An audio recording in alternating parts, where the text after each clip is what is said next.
dan Sanada Naik kembali lagi di Daily Story bersama Sari dan Bang Ihsan, tentunya Kak Syarah sebagai bintang tamu kita hari ini. Kita akan lanjutkan lagi tanya-tanya sama Kak Syarah.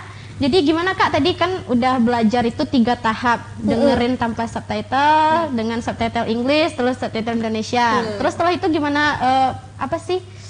Prakteknya lagi. Ya, karena kan ibaratnya tadi English is all about practice. Kalau misalnya kita tidak praktek, kita paham, kita sering mendengar, kita listening, tapi kita nggak pernah mencoba praktekannya. Gimana? Jadi Sarah udah nonton, tapi prakteknya gimana? Apakah dengan teman, keluarga, atau gimana sih? Kalau untuk dengan teman ataupun keluarga itu resource-nya kurang sekali ya. Waktu itu keluarga aku nggak ada satupun yang bisa bahasa Inggris. Terus mungkin bisa bahasa Inggris sekolah abang-abangku kayak tipe-tipe biasa rata-rata anak Indonesia. No smoking and sit down. My name okay, thank you. Itu aja kan. Jadi biasanya aku ngobrol sendiri. Jadi kalau misalnya aku lagi nyuci piring, I talk to the dishes, aku ngobrol ke piringnya. Oh my god, you're so dirty, let me wash you, like that. Kayak gitu. Jadi atau misalnya aku lagi ngaca kan, oh my god, look at that, what is that? That is so dirty, you cannot go out like this. Kayak gitu. Jadi ngobrol-ngobrol sendiri. Depan kaca juga pernah mungkin? Depan kaca, di motor, lagi mandi, ngobrolnya sendiri. Karena aku tahu aku nggak punya resource untuk bisa, jadi ya udah paksa aja diri sendiri. Kayak imajinasiin aja gitu. Terus sebelum aku berangkat, kayak 1 bulan sebelum itu, aku ngambil les private sama salah satu guru di Payakumbuh. Aku mintanya private sama dia aja untuk ngobrol. Tapi itu cuma 1 bulan sih sebelum berangkat. Biasanya aku ngobrol sendiri, nanti ngobrol sama orang takut nervous. Untuk latihan dulu gitu. Berarti waktu itu, bentar ya. Kayaknya udah banyak sih yang mau saya ditanyakan, tapi ini belum puas. Kayaknya yang curhat tadi siapa? Iya, jadi istilahnya kan tadi udah praktek 1 bulan. Exactly. Waktu itu Sarah kan tahun 2015 berangkatnya ya, dan 1 tahun di sana. Jadi udah belajar 1 bulan. Rasanya sebelum berangkat itu udah maksimalkah persiapannya untuk di bahasa atau main berani aja sih? Main berani aja. Aku nggak sangat tidak prepared menurutku, karena sampai di sana, there's a funny story, kayak ada cerita lucu gitu. Aku pernah pulang sekolah, terus ada satu pasangan couple gitu dia nanyain jalan. Aku nggak tahu mereka ngomong apa sih. Aku tuh anaknya main berani aja kan. Terus aku kayak yang so asik, kayak that is so funny. Aku pikir dia bercanda ke aku, atau aku pikir tuh dia nanyain jilbab aku, kenapa aku pakai jilbab gitu kan. Terus aku kayak ngomong apa nih, ketawain aja deh kayak yes that's right, aku bilang gitu. Terus mereka kayak I'm asking you for the street gitu. Aku nanya kamu jalan gitu deh gitu. Terus aku kayak, oh, I don't speak English. Aku langsung gitu. Terus aku langsung kayak, oke. Awkward gitu ya? Iya, jadi awkward banget. Terus, but that's okay. Menurut aku kita bisa itu karena terpaksa. Iya, dan setelah terpaksa kita terbiasa. Iya, exactly. Karena keadaan juga kayaknya kan ada kan. Betul. Keadaan Kak Sarah yang berada di negeri orang yang nggak ada bahasa Indonesianya, ya pasti harus terpaksa kayak gitu kan. Bener banget. Jadi yang memaksa kayak akhirnya bisa kayak gitu. Terus pertanyaan Sari nih Kak Sarah, kan ini udah prepare untuk diri sendiri. Prepare yang untuk kesananya, misalnya kayak tes yang selama tes-tes yang kakak hadepin, yang dari regionalnya, terus nasionalnya, sampai bisa kakak jadi belajar ke sana itu gimana? Aku cerita dari tesnya dulu ya. Jadi tesnya itu kan ada 3 tahap. Kalau misalnya dari regional gitu, dari Sumatera Barat, Riau, Kepri, dan Jambi, itu di satu regional. Dan itu tesnya 3 tahap. Tahap 1, tahap 2, tahap 3. Abis itu kita ke nasional, dites lagi di tahapan yang sama tapi lebih ruang lingkupnya luas. Ditambah tes TOEFL di sana. Terus abis itu ngurusin visa, terus ada kesehatan, cek kesehatan semuanya overall. Terus sama juga suntik-suntik vaksin. Jadi booster vaksin yang udah kita take waktu kita bayi, itu booster pas dewasanya diambil lagi, ditambah sama yang belum pernah kita ambil kayak hepatitis A, B, C, MRR, semuanya jenis booster kecuali yang sekarang ya, karena belum ada.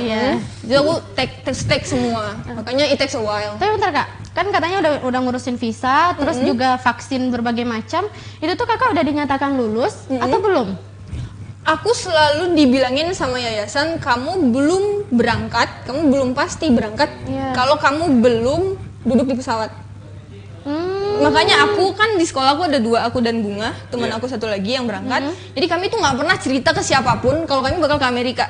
Iya. Itu cerita dari guru-guru aja. Kadang lagi upacara guru-guru yang bilangin, terus teman-teman pada tahu kayak gitu. Jadi kita we never. Kadang ada orang yang kayak ke newspaper koran gitu kan atau kemana untuk publish dirinya. Kami tuh nggak berani, takut kualat atau diam-diam ya. Iya, jadi kayak diam-diam aja. Nanti kalau misalnya udah berangkat, orang juga bakal tahu. Menunggu kepastian.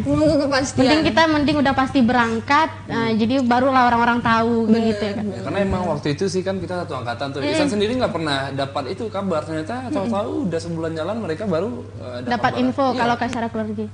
Teman macam apa ini? Enggak, emang infonya nggak ada waktu itu. Karena kalau misalnya ada info aku juga ikut sih waktu itu sebenarnya. Bisa bahasa Inggris tuh aku bisa 3 bahasa. Coba. Bahasa Inggris, bahasa Indonesia, Minang. Keren, trilingual. Iya, trilingual. Nggak bilingual ya? Nggak trilingual. Nanti dimasukin ke LinkedIn atau CV, bisa. Jadi gini, kita lanjut lagi. Kebetulan kan udah 1 tahun di sana. Kendala apa aja sih yang Sarah dapat di sana selama 1 tahun? Allah, banyak banget kendala secara pribadi. Maksudnya aku kesana umur 17 tahun. Iya. Masih transisi banget ya dari kita anak-anak ke remaja. Bener, ke dewasa, dari remaja ke dewasa. Iya, remaja ke dewasa. Jadi kayak aku masih labil, aku masih nggak tahu nih seharusnya mau bagaimana untuk bersikap, untuk bagaimana harus hidup sendiri dan segala macam. Tiba-tiba terdampar di negara lain kayak jadi alien sendiri gitu kan.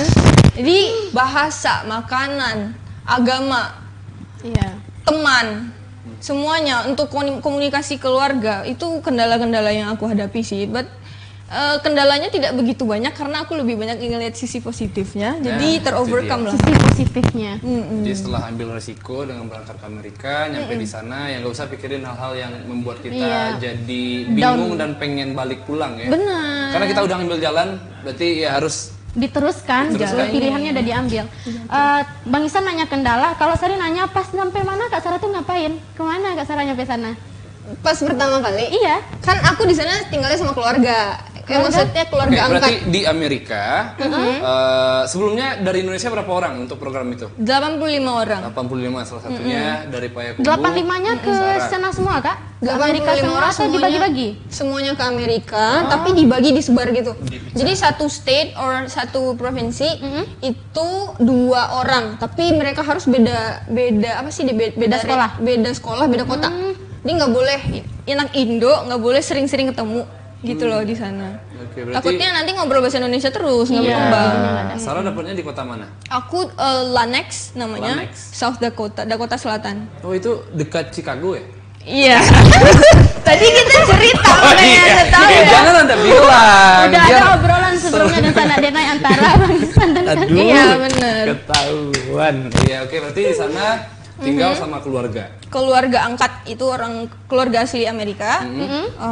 Jadi aku tinggal sama mereka di sana. Jadi mereka yang memperkenalkan aku dengan budaya di sana, makanan di sana, nganterin sekolah, ngajak jalan-jalan gitu. Berarti juga kayak orang tua sendiri. Exactly. Aku manggilnya mom and dad.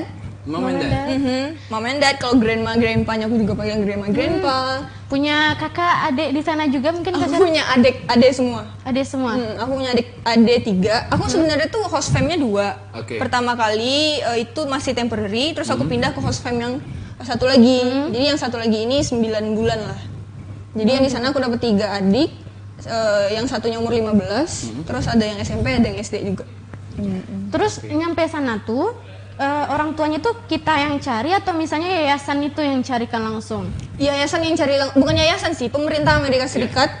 Jadi ini tuh di bawah US Department. Oke, berarti itu program pemerintah ya, benar-benar. Jadi US Department itu kayak pendidikannya di US lah, di Amerika Serikat. Jadi mereka membawahi ada program namanya KLIS di bawah AFS USA.